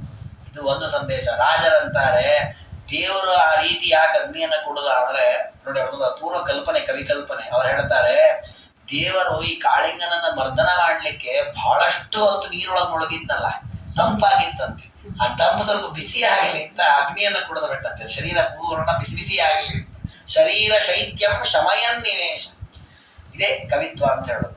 ಒಂದು ವಿಷಯ ಸಹಜವಾಗಿ ಗೊತ್ತಾಗುವ ವಿಷಯವನ್ನ ಅಪೂರ್ವ ರೀತಿಯಲ್ಲಿ ವರ್ಣನೆ ಮಾಡುವಂತ. ನೋಡಿ, ನೆಕ್ಸ್ಟ್ ಇನ್ನೊಂದು ರೀತಿ ಹೇಳುತ್ತಾರೆ, ಅಂದ್ರೆ ತತ್ವದ ದೃಷ್ಟಿಯಿಂದ ಹೇಳ್ತಾರೆ. ಕೃಷ್ಣ ಪರಮಾತ್ಮ ಆ ಕಾಡ್ಗಿಚ್ಚನ್ನ ಕುಡಿದ್ನಲ್ಲ, ಎಲ್ಲರೂ ಭಾರಿ ದೊಡ್ಡ ವೈಭವ ಅಂತ ಸ್ತೋತ್ರ ಮಾಡಿದ್ರೆ, ಎಂಥ ವೈಭವ, ಎಂಥ ಸಾಮರ್ಥ್ಯ ಕೃಷ್ಣದ್ದು ಅಂತ. ರಾಜರಂತಾರೆ, ನಾವೇನು ಹಾಕಿ ಸ್ತೋತ್ರ ಮಾಡಲ್ಲ. ನಂತರ ಸ್ತುವಂತು ಸರ್ವೇ ವನವನ್ನಿಪಾನ ಕೃತಾನ ಭಾವಂ ನವಯಂಬುನ, ನಾವೇನು ಹಾಕಿ ಸ್ತೋತ್ರ ಮಾಡಲ್ಲ. ಯಾಕೆ? ಸ್ವಜನ್ಮ ಭೂಮಿಂ ಶಿಖಿನಿ ಪ್ರವಿಷ್ಟೆ, ತನ್ನ ಜನ್ಮಸ್ಥಾನಕ್ಕೆ ಅಗ್ನಿ ವಾಪಸ್ ಹೋದಷ್ಟೇ. ಅಂದ್ರೆ ಅಗ್ನಿ ಹುಟ್ಟಿದೆ ಅವನ ಬಾಯಿಯಿಂದ, ಅವನ ಬಾಯಿಗೆ ವಾಪಸ್ ಅಗ್ನಿ ಹೋಯ್ತು. ಇದ್ರಲ್ಲೇನು ಆಶ್ಚರ್ಯ ಇದೆ ಅಂದ್ರೆ, ಇದು ವೇದಾಂತ ಉಪದೇಶ. ಮೊದಲು ಮಾಡಿದ್ದ ಪೂರ್ವ ಚಿಂತನೆ ಕಲ್ಪನೆ, ಈಗ ವೇದಾಂತ ಹೇಳ್ತಾರೆ. ಪರಮಾತ್ಮನ ಬಾಯಿಯಿಂದಲೇ ಬಂದದ್ದು ಅಗ್ನಿ. ಅಂದ್ರೆ ಶಾಸ್ತ್ರ ಹೇಳೋದು, ದೇವರ ಕಥೆಯನ್ನ ಕಾವ್ಯದ ರೀತಿಯಲ್ಲಿ ಅಥವಾ ಅದನ್ನ ಆನಂದದ ರೀತಿಯಲ್ಲಿ ಅನುಭವಿಸ್ಲಿಕ್ಕೆ ಚಿಂತನೆ ವರ್ಣನೆ ಮಾಡಿ ನೀವು ತತ್ವವನ್ನು ಬಿಡಬೇಡಿ. ನಾವು ಕೆಲವೊಮ್ಮೆ ಭರತನಾಟ್ಯವೋ ಅಥವಾ ನಾಟಕವೋ ಎಲ್ಲ ಮಾಡಿ ಕೃಷ್ಣನ ರಾಮಾಯಣದ ಕಥೆಯನ್ನೆಲ್ಲ ತಿಳಿಸಿಕೊಡುತ್ತಾರೆ. ಆದ್ರೆ ಇವತ್ತೇನಾಗಿದೆ ಇದನ್ನು ನೀವು ಗಮನಿಸಬಹುದು, ಅಂತಹ ನಾಟಕಗಳಲ್ಲಿ ವ್ಯಂಗ್ಯಾದಿಗಳನ್ನ ಮಾಡಿ ಆ ಪಾತ್ರಗಳನ್ನು ಅಪಚಾರ ಮಾಡುತ್ತಾರೆ, ಪಾಪ ಸಾಧನ. ಅದೇ ಮುಂಚಿನವರು ಅದೇ ನಾಟಕಗಳನ್ನ ಮಾಡಿ 4 ಜನಕ್ಕೆ ರಾಮಾಯಣ ಕಥೆಯನ್ನು ತಿಳಿಸಿಕೊಡ್ತಿದ್ದು ಪುಣ್ಯ ಆಗಿತ್ತು. ಅದನ್ನೇ ರಾಜರು ತೋರಿಸಿದ್ರು. ಬೇರೆ ಬೇರೆ ದೇವರ ಕಥೆಗಳನ್ನ ಬೇರೆ ಬೇರೆ ದೃಷ್ಟಿಯಲ್ಲಿ ಬೇರೆ ಬೇರೆ ವರ್ಣನೆಗಳಲ್ಲಿ ತಿಳಿಸಿದ್ರು ಕೂಡ ತತ್ವವನ್ನು ಬಿಡಬಾರದು, ಪರಮಾತ್ಮನ ವೈಭವಕ್ಕೆ ಚ್ಯುತಿ ತರಬಾರದು. ಆ ರೀತಿಯಲ್ಲಿ ವರ್ಣನೆ ಮಾಡ್ತಾರೆ. ಈ ರೀತಿ ಪರಮಾತ್ಮ ಆ ಎಲ್ಲ ಗೋಪಾಲಕರನ್ನ, ಗೋವುಗಳನ್ನ ಎಲ್ಲರನ್ನ ರಕ್ಷಣೆ ಮಾಡಿ ಕಾಡ್ಗಿಚ್ಚಿನಿಂದ ಪಾರು ಮಾಡಿದ. ಅಂತಹ ಪರಮಾತ್ಮ ತಾನು ವ್ರಜ ಅಂದ್ರೆ ಅನೇಕ ಗೋವುಗಳು ಗೋಪಾಲಗಳಿರ್ತಕ್ಕಂತಹ ಪ್ರದೇಶವನ್ನು ಪ್ರವೇಶ ಮಾಡಿದ. ಯಾಕೆಂದ್ರೆ ಆಗ ಗ್ರೀಷ್ಮ ಋತು ಬಂತಂತೆ. ಭಾರಿ ಘೋರವಾದಂತಹ ಗ್ರೀಷ್ಮ, ವಸಂತ ಋತು ಮುಗೀತು, ಗ್ರೀಷ್ಮ ಋತು ಸಿಕ್ಕಾಪಟ್ಟೆ ಬಿಸಿಲಿತ್ತು. ಅದನ್ನ ವರ್ಣನೆ ಮಾಡುತ್ತಾರೆ. ಆಗ ಸೂರ್ಯನ ಪ್ರಭಾವ ಎಷ್ಟಿತ್ತು ಅಂತ. ಆಮೇಲೆ ಅನೇಕ ದುಷ್ಟರ ಸಂಹಾರ, ಮತ್ತೆ ಬೇರೆ ಬೇರೆ ಋತುಗಳು ಬಂದದ್ದನ್ನ ಮುಂದೆ ವರ್ಣನೆ ಮಾಡುತ್ತಾರೆ. ಇದನ್ನ ನಾಳೆ ದಿನ ತಿಳ್ಕೊಳ್ಳೋಣ ಅಂತ ಹೇಳ್ತಾರೆ. ಇವತ್ತಿನ ಈ ಚಿಂತನೆಯನ್ನ ಗುರುಗಳ ಅಂತರ್ಯಾಗಿ ಮಥುಪತಿ ಗೋಪಾಲಕೃಷ್ಣನ ಪಾದಾರವಿಂದಗಳಲ್ಲಿ ಸಮರ್ಪಣೆ ಮಾಡೋಣ. ಸರ್ವಣ ಸಂಪೂರ್ಣ ಸರ್ವದೋಷ ವಿವರ್ಜಿತ ಪ್ರಿಯತಾಂ ಪ್ರೀತ ಏವಾಲಂ ವಿಷ್ಣುರ್ಮೇ ಪರಮಸ್ತು. ಶ್ರೀಕೃಷ್ಣಾರ್ಪಣಮಸ್ತು. ದ್ವೇಷ